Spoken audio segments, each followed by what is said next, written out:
Hey guys, how to install GTA Vice City on PC or laptop? Want to play GTA Vice City on your laptop? I'll show you the easiest way to install it and start playing without confusion.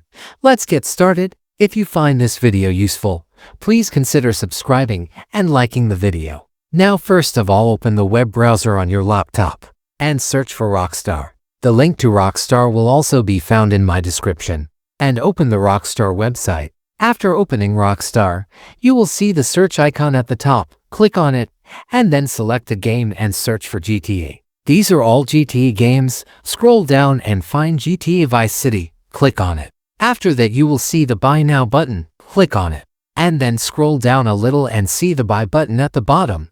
Click on it. And sign in here and submit the payment, which is the price of GTA Vice City, and install it from here, then launch it in your laptop. This is the complete way to download GTA Vice City. If you have any problem, please comment.